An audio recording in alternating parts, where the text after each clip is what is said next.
Meninos e meninas, iniciando mais um módulo do nosso curso da cozinha à farmácia, aquilo que você tem na sua cozinha que pode ser potencialmente um medicamento que chega às raias de ter uma atividade farmacêutica, né, ou farmacológica em si. Vamos falar hoje sobre o kefir, que é um probiótico, né, e você sabe, você ganha o que a gente chama de mudas, né? A gente fala de mudas, mas a gente ganha o que? A gente ganha um pedaço da cultura. Então as pessoas que têm kefir, elas fornecem aqueles glóbulos, né? Você tem o kefir de leite, o kefir de açúcar principalmente. Mas como o kefir é um produto fermentado, você pode virtualmente fermentar um monte de coisa utilizando o kefir. É lógico que isso são experiências que você pode fazer, mas sempre tomando cuidado, porque quando a gente fermenta um produto, né, se você não tem um prévio estudo dele ou um histórico de uso, não é bom você ficar fazendo experimentações, né? Eu acredito que não. Então o kefir, por exemplo, se você ganhar um kefir de açúcar, você cultiva ele, eu cultivava o meu com açúcar mascavo, né? Ou se você ganhar um kefir de leite, você coloca ele lá no leite e vai usando o sobrenadante. O sobrenadante, ele contém as bactérias que o kefir tem e conterá os famosos pós-bióticos, né? Pós-biótico é o que? É aquilo que a bactéria produziu e que pode trazer benefício à sua saúde. Ácido de cadeia curta, né? Vitamina do complexo B, pedacinhos da própria bactéria que você pode ingerir, que pode translocar o seu intestino e aumentar a sua resposta imune inata, né? Então o kefir tem várias possíveis aplicações. Aqui você vê uma imagem do kefir, o tipo kefir, os grãos de kefir, né? Geralmente a gente ganha esses grãozinhos de kefir, esse aqui é o kefir de leite. E a gente coloca ali no meio e cultiva, vamos dizer assim. É como se fosse uma criação que você tem na sua casa de bactérias. A coalhada é a mesma coisa. Por sinal, nesse curso, nós teremos uma aula sobre iogurte, na verdade, né? Porque fermentados em si são saudáveis. A maior parte dos fermentados tem estudos científicos com identificação de bactérias. O kefir não é diferente. O kefir é um alimento saudável que você pode ter na sua casa, né? E geralmente o que a gente faz? Assim como eu ganhei, por exemplo, você ganha, né, esses glóbulos e você coloca num frasco de vidro de preferência, né? Eu não gostaria que você colocasse isso num frasco de plástico. Eu geralmente não uso plástico em casa. E você coloca ali a temperatura ambiente, esses grãos de kefir, e você pode colocar ali ou o leite ou o açúcar. Eu usava o açúcar mascavo. Você pode até refrigerar o produto, né? Lembrando que a refrigeração limita a procriação dele, ou seja, a proliferação, mas não chega a matar a bactéria ou as bactérias, que o kefir ele não é só uma bactéria. Na verdade, o kefir é uma mistura de bactérias e tem também lá algumas leveduras, né? Então aqui você vê um estudo fazendo o que a gente chama de perfil microbiológico do kefir. Então você tem acetobacters que você usa, por exemplo, para fazer vinagre, né? Você então pode fazer, se você tiver uma predominância de acetobacter, como o nome próprio já diz, você vai fazer muito ácido acético, ele vai ficar meio azedinho. Lactobacillus, você vai fazer o ácido lático, né? Lactococcus, leuconostococcus e outros em si. Em termos de fungo, você tem vários tipos de fungo, né? Principalmente a Cleveromyces, né, a Gaxdania e a Decara. Você tem vários fungos, então, e você tem aquela mistura de micro-organismos. Os estudos com kefir são muito interessantes, né? Você tem vários estudos mostrando o perfil microbiano do kefir em si. O os grãos de kefir e o leite, o kefir fermentado, você tem aquele sobrenadante que a gente chama de leite, ele tem várias bactérias, né? Por exemplo, você tem o próprio Lactobacillus kefir, que foi identificado exatamente ali. Você tem o Lactobacillus delbrueckii, você tem o Helvetis, você tem o Casei, você tem vários lactobacilos dentro do seu kefir. O Plantarum, você tem o Paracaseis. E se você lembrar os nomes, né? Você vai lembrar que você vai encontrar produtos comerciais com essas cepas. O Lactobacillus brevis, o Lactobacillus fermentum, né, o Lactobacillus acidosus, o Gazeri, que também é muito estudado. Todos esses estão dentro do seu kefir. Então você tem vários lactobacilos presentes, né? Chega a ser dezenas de subespécies de lactobacilos. Você também tem lactococcus presentes no seu kefir. Alguns streptococcus, como o Streptococcus thermophilus, que você também encontra em alguns suplementos probióticos no mercado. Você tem o Leuconostoc, o Enococcus, também um grupo de bactérias, né? O Acetobacter e os Bifidobacterium. Então, olha só que interessante. O kefir, ele contém praticamente todos os probióticos que você geralmente encontra no mercado e mais alguma coisa, né? Ele contém, às vezes, leveduras, fungos, né? Como, por exemplo, o Saccharomyces cerevisiae. O kefir pode conter o Saccharomyces cerevisiae, o Saccharomyces unisporum, né? Então, o kefir é um produto bastante rico em micro-organismos, né? E esses micro-organismos, evidentemente, pela história de uso, pela história de separação e seleção, são micro-organismos que são simbiontes. Na verdade, eles não são agressivos, não são patogênicos para você. Aqui você tem ainda uma lista, né, de leveduras presentes no kefir, Saccharomyces humático, né? Então você tem um monte de leveduras presentes, assim como bactérias. E os estudos são bastante interessantes, né? Começou-se a estudar a composição do kefir há dezenas de anos atrás e se faz a separação. Então, de acordo com o tipo de kefir, o próprio ambiente que você tem, ou aonde você cultiva, você pode ter perfis diferentes de bactérias, né? O interessante é isso, você não tem um produto só. E a base da suplementação de probiótico, eu lembro vocês, é a diversidade. A diversidade é fundamental para que você tenha uma colonização interessante. Então, a alfa-diversidade e a beta-diversidade que você tem no seu intestino podem ser influenciados exatamente pela quantidade de cepas que você tem no kefir. Aqui você tem também o kefir, a diferença do kefir de açúcar e o kefir de leite. Você pode notar que existem algumas bactérias que são meio que sobrepostas. Então, por exemplo, Acetobacter, você tem vários Acetobacters, tanto do kefir de açúcar quanto de leite. Lactobacillus também. Então você tem uma espécie de quase parecência grande. A diferença é que o kefir de açúcar não tem o lactococcus, não tem o pediococcus, enquanto que o seu kefir de leite tem. Em termos de levedura também você tem uma diferença bastante leve. Então, em termos comparativos, no geral, existe uma parecência muito grande em termos de composição de micronutrientes ou micro-organismos quando você tem o kefir de açúcar ou o kefir de leite. Então, ter um ou outro, na minha opinião, pela alta diversidade de probióticos que você tem distribuídos nos kefires, né, você terá um benefício à saúde. E, evidentemente, que aquele kefir em si, aquelas bactérias, eles vão fazer uma fermentação. Esse processo de fermentação é associado aqui ao nutriente que você coloca. Então, a ideia básica é, num kefir de açúcar, coloque o açúcar, num kefir de leite, coloque o leite, não fique colocando muita coisa. Por quê? Eu tenho medo de fermentação, né? Eu tenho medo de fermentação e eu lembro vocês que alguns produtos fermentados podem produzir moléculas, como por exemplo o metanol. Metanol você produz a partir da fermentação. Metanol não é interessante, mas o kefir, por exemplo, não sei se vocês consomem, eu tinha kefir. Às vezes eu tomava kefir e dava aquele saborzinho do etanol, né? Então o kefir produz o etanol nele e à medida que você vai fermentando, o substrato vai caindo, né? E os produtos finais vão aumentando. Por exemplo, o ácido acético aumenta porque você tem acetobacter. O ácido lático aumenta mais porque você tem os lactobacilos em si, né? O etanol aumenta também e a biomassa sobe. Então, aqueles glóbulos costumam ficar aumentando. O que é aquilo? É uma espécie de aglomeração dos seus micro-organismos. O substrato vai caindo, evidentemente, você tem que fazer a reposição. Porque se você não fizer a reposição, acabando o substrato, suas bactérias, suas leveduras vão morrer, né? Vão morrer de fome, na verdade, né? O que não quer dizer que ele não funcione, porque há alguns estudos de paraprobióticos mostrando que leveduras inativas e bactérias inativas podem ter um efeito terapêutico, né? Eu, por sinal, estou montando um curso de probióticos em si, né? De microbiota, na verdade, onde uma aula especificamente é sobre paraprobióticos. Então, hoje, você tem como inativar essas bactérias usando, por exemplo, alta pressão, usando temperatura. Ele chega a usar até radiação para você produzir bactérias inativas que você usa como um paraprobiótico. Os estudos mostram o benefício. Os estudos começam em animais, chegam até humanos. Mas voltando para o seu kefir, né? É interessante você fazer o quê? Repor o substrato.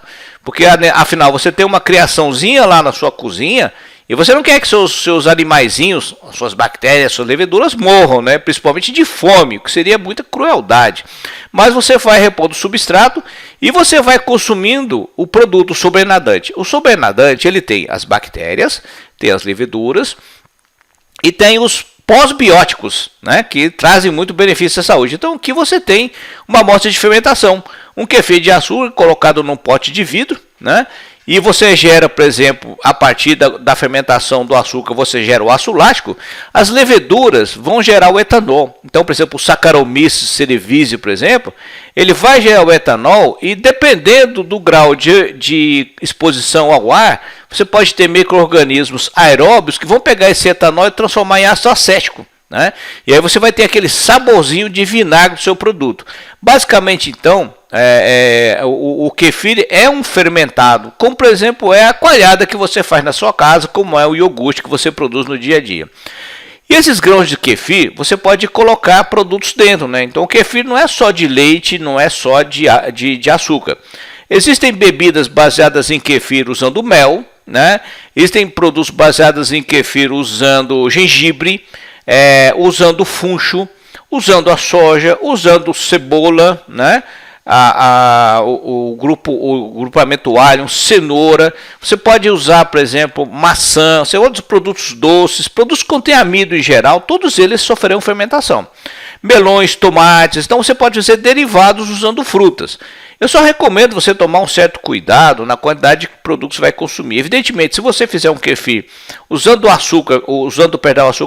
uva como base, o seu kefir conterá, né, os ácidos normais, os pós-bióticos, mas conterá também os famosos fenólicos da uva, né, os polifenóis da uva. Então você pode enriquecer o seu kefir usando outros substratos para você fazer a fermentação. O mel, por exemplo. O mel é um bom produto para você fermentar pelo teor de carboidrato que ele tem, né? E o mel já é interessante porque, inclusive, nesse curso você terá uma aula sobre mel.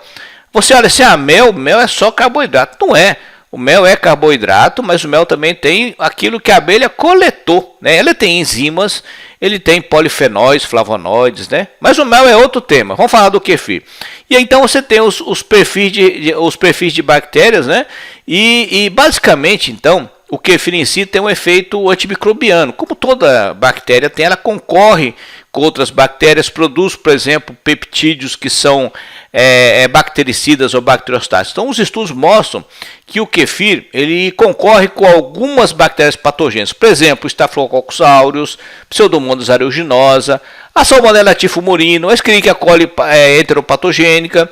Então, você pode usar o seu kefir também para diminuir essas infecções bacterianas e também tem a questão de diminuir as infecções virais.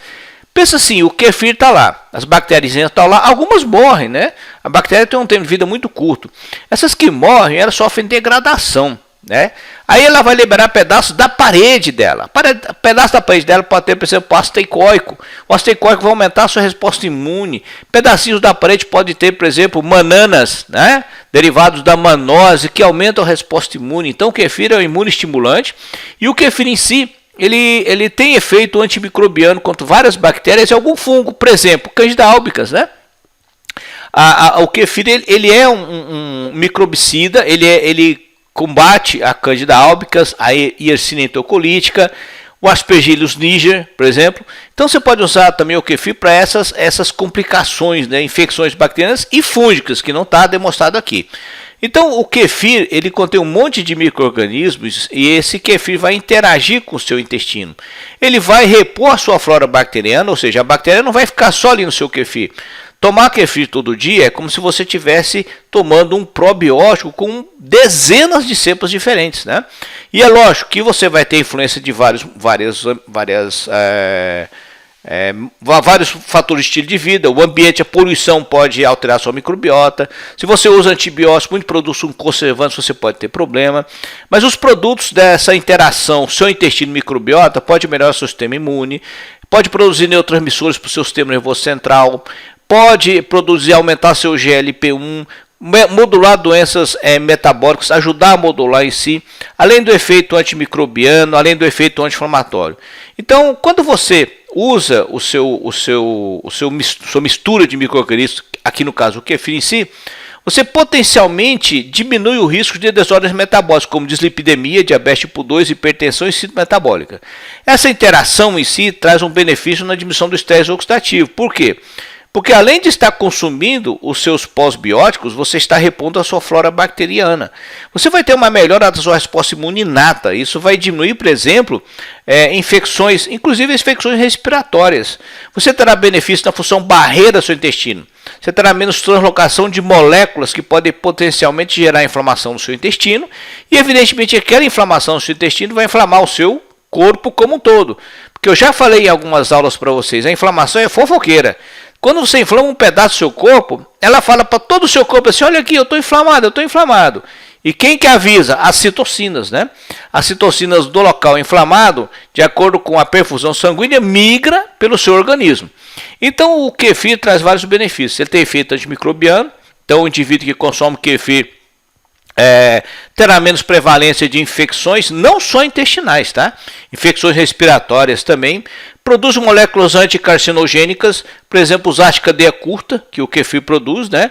Melhora a resposta imune inata, diminui a inflamação, mas melhora a atividade fagocítica das suas células, é associada à saúde gastrointestinal. Os estudos mostram a melhora da cicatrização. Os estudos mostram que alguns peptídeos produzidos pelo kefir do leite inibem a enzima conversora de angiotensina, podendo trazer benefício na hipertensão arterial, melhorando a função barreira e modulando a sua resposta imune. Ele tem um efeito antialérgico. Então o kefir em si, você tem as suas bactérias, você tem as suas leveduras, você tem os ácidos orgânicos produzidos, você tem as famosas bacteriocinas, né, que vão controlar o crescimento de outras bactérias, você tem os polissacarídeos que serão associados à sua resposta imune. E nos metabólicos, vamos imaginar que você tenha lá consuma um kefir e use uma proteína, um triptofano. Aquele triptofano será um pré-biótico que o seu kefir usará para fazer derivados indólicos, e esses derivados indólicos estimularão o receptor aril hidrocarboneto, e ao estimular esse receptor aril hidrocarboneto, você estimulará as enzimas do CYP450, mas também aumentará a sua função barreira do seu intestino, aumentando a produção e a função das claudinas e das ocludinas. Então você ingere moléculas carcinogênicas o tempo todo, né? Faz parte do nosso ambiente. As bactérias do seu intestino, particularmente várias bactérias do kefir, elas são associadas à biotransformação e inativação de carcinógenos. Então o kefir é tido como um produto quimiopreventivo de câncer. Particularmente você que ingere, por exemplo, organofosforados, você que ingere, nós ingerimos porque faz parte do nosso dia a dia, né? Não tem como você falar assim, não, eu não consumo organofosforado, está no ambiente. Hidrocarbonetos aromáticos policíclicos, aminas heterocíclicas, acrilamida, acroleína, você ingere o tempo inteiro, né? E as suas bactérias presentes no kefir, assim como as leveduras, né, ajudam você a fazer a inativação desses carcinógenos. Então o kefir em si traz vários benefícios. O primeiro dele é a modulação da sua flora bacteriana, né, a sua microbiota, aumentando a produção de ácido cadeia curta, particularmente o acético, o butírico e o propiônico. Lembrando, o butírico tem efeito anti-inflamatório, o propiônico libera GLP-1 e o acético também tem efeito anti-inflamatório, mas o acético, pela aula de vinagre, você viu que o acético estimula via receptores acoplados à proteína G, o AMPK estimulando a biogênese mitocondrial. Pensa assim, quando você ingere um probiótico, aqui no caso nós estamos falando do kefir, você monta uma fábrica de ácido acético no seu intestino. Você precisa só ingerir o seu alimento, o kefir vai fazer a fermentação, você terá essa translocação, ou seja, você não vai precisar tomar aquele vinagre naquela quantidade tão grande todo dia, o seu próprio intestino vai fazer o seu próprio ácido acético, seu ácido cadeia curta. Melhorando a resposta imune inata, diminuindo infecções intestinais, diminuindo a resistência à insulina, trazendo uma melhora e outra coisa, da conjugação de moléculas xenobióticas, potencialmente carcinogênicas, e outra coisa, melhorando a circulação enterohepática. Alguns produtos, como por exemplo flavonoides, você elimina na forma glicuronidada. Na forma glicuronidada, ou seja, conjugado com glicuronídeo, ele é excretado pela sua vesícula biliar. Ele cai em contato, cai no seu intestino delgado e as bactérias vão quebrar essa ligação, as que produzem beta-glicosidase.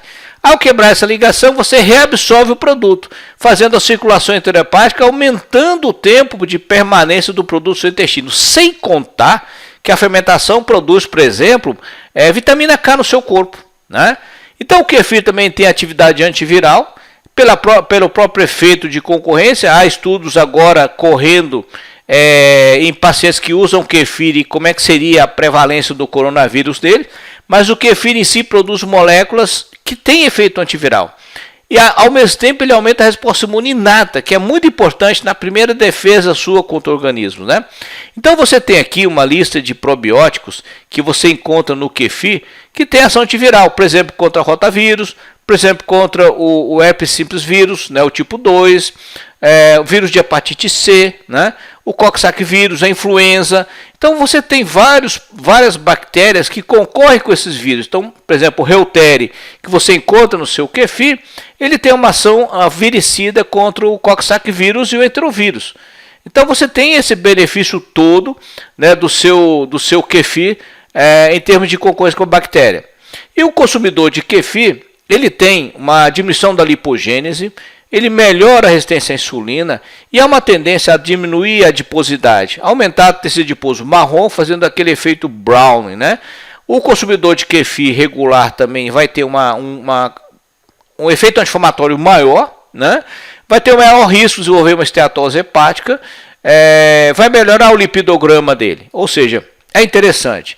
Então, existem estudos de kefir em ser humano? Existem, né? Existem vários estudos. Aqui você vê estudos em pacientes diabéticos, o kefir diminuindo a glicemia de jejum e hemoglobina glicada, né? Aqui você vê um estudo em indivíduos com sobrepeso, meninas, né, pré-menopausa, levando a diminuição de peso nas meninas. Em voluntários saudáveis, aqui você vê, né, a diminuição do Streptococcus mutans, né, também podendo funcionar na prevenção de cárie. Você vê aqui voluntários usando o kefir diminuindo marcadores de inflamação. Então o kefir sim é uma intervenção interessante para você usar no dia a dia. Nesse outro estudo aqui, mais recente, né, você vê o benefício do kefir e aqui ele já fala da composição, né? Alguns do grão de o kefir de leite, outros com as bactérias presentes no kefir, diminuindo a hemoglobina glicada, o HOMA-IR nos pacientes, melhorando levemente o colesterol total, o colesterol LDL, melhorando a insulina de jejum, diminuindo o nível de fator necrótico tumoral, o TNF-alfa, né? E aqui nesse estudo especificamente, pacientes com síndrome metabólica, você vê aqui uma diminuição da alanina aminotransferase e da aspartato aminotransferase, apesar de não ter sido tão significativo assim. Aí você vai falar, isso... Vamos continuar o estudo, né? Então, o efeito na glicemia é o que a gente mais vê, né? O efeito na glicemia de jejum. Você vai falar assim, o produto é milagroso? Não, o produto tem um probiótico. Você não vai tratar um diabético só fazendo ele consumir kefir. Evidentemente, você vai fazer uma dieta nele, você vai dar um medicamento, né? Por exemplo, você pode usar uma metformina, você pode usar um inibidor de PP4, você pode usar um análogo de incretina, você pode usar o inibidor de SGLT2, que é o transportador sódio-glicose, ou seja, você vai colocar o kefir como parte de uma vida saudável no seu paciente. Você não vai curar a doença com kefir, mas você vai melhorar o estado de saúde com kefir no paciente. E aqui um estudo interessante, né, foi desse ano 2021, que é quando eu estou gravando essa aula, foi suplementado o kefir, né, em pacientes e eles fizeram atividade física. Então foram praticando atividade física, com exercício, e foi administrado um kefir comercial, né, chama Sinkefir, né. Interessante porque o que aconteceu? Ele diminuiu o tempo para exaustão, mostrando um benefício, provavelmente, o estudo não avaliou isso, mas provavelmente o ácido acético, o ácido orgânico, diminuindo a resistência à insulina e aumentando o tecido adiposo marrom, aumentando a função mitocondrial, seria o principal responsável por isso, porque o ácido acético ele estimula a MPK melhora a função, aumenta a biogênese mitocondrial, né? Aqui você vê uma diminuição do lactato, o que bate com o que eu estou falando, porque quando você faz a glicose anaeróbia, né, quando você faz a glicólise em si, você faz a glicose anaeróbia, depois você faz o metabolismo oxidativo da glicose. O metabolismo oxidativo da glicose completa a glicose anaeróbia consumindo o piruvato. E você só vai consumir esse piruvato se você tiver o quê? Mitocôndria. Se você tiver pouca mitocôndria ou não mitocôndria suficiente, esse piruvato vai virar lactato. E aí, olha que legal, você teve a diminuição do lactato nos pacientes, mostrando que provavelmente esse efeito do kefir é associado a mais mitocôndrias no seu paciente. E como resultado de diminuição do lactato, a diminuição da creatina quinase nos pacientes, ou seja, da CK. Então o kefir é o quê? O kefir é uma mistureba. Mistureba de quê? De probiótico, pós-biótico e paraprobiótico. Uma mistureba saudável. Traz vários benefícios, né? Eu comparo ele ao efeito, por exemplo, de uma suplementação de bons probióticos, né? E você ingere o produto e você cultiva na sua casa. Eu acho, na minha opinião, né? Isso é opinião minha, tá? Toda casa deveria ter uma cultura de kefir para ser usada, ou de leite, ou de açúcar, para o pessoal tomar, né? O que o pessoal não pode é me ver falando sobre isso, porque diminuiu muito o uso do probiótico como suplemento, né? Mas se você tiver kefir, oferece kefir para as pessoas, oferece para os seus vizinhos, oferece para os seus clientes. Se você não tem, tem em casa e consuma todo dia. É como se você estivesse consumindo os probióticos, pós-bióticos e paraprobióticos ali. E você está fazendo a sua fábrica ali. Então, um frasquinho de vidro onde você cultiva seu kefir é como se fosse uma indústria farmoquímica que produz ácido de cadeia curta, que produz, por exemplo, etanol também, né? Para quem gosta de um álcoolzinho, o kefir também pode gerar o álcool. Mas você pode fazer, por exemplo, do seu intestino uma indústria farmoquímica que vai produzir moléculas que são saudáveis, que melhoram a resposta imuninata, que diminui sua resistência à insulina, que melhora a função barreira do intestino. E tem mais benefícios esclarecidos? Possivelmente tem, não para ser esclarecidos, mas para serem confirmados. Uma vez que o kefir tem probiótico, pós-biótico e paraprobiótico, ele vai ter vários efeitos. O que falta? Mais estudos com o kefir em si, comprovando os efeitos dele e equiparando ao consumo de um probiótico tradicional, tá bom? E o que ele faz? Além de ele ser uma fonte de pós-biótico e paraprobiótico, ele repõe a sua flora intestinal. Então o kefir tem muitas possíveis aplicações, né? E seria um jeito saudável, até barato, de você ter um produto bom no seu dia a dia que vai melhorar a sua função intestinal. É associado à saudabilidade. Eu só acho que existem outros benefícios que eu não comentei aqui. Por exemplo, os ácidos de cadeia curta vão aumentar a absorção de minerais, né? É outro ponto importante para se pensar. Essa fermentação no seu intestino vai produzir vitaminas, vai produzir aminoácidos, vai produzir um monte de coisa. Por que não ter o kefir em casa e começar a usar? E por que vocês não podem, por exemplo, estimular os seus pacientes a terem kefir, a distribuir kefir, né? Seria uma boa intervenção de saúde na população, prevenindo doenças como um todo. Legal, meninas e meninos? Essa aula faz parte de um curso da cozinha à farmácia, produzido por Henrique Gami e que está disponível na Árvore do Conhecimento. Beijão para vocês, fiquem com Deus.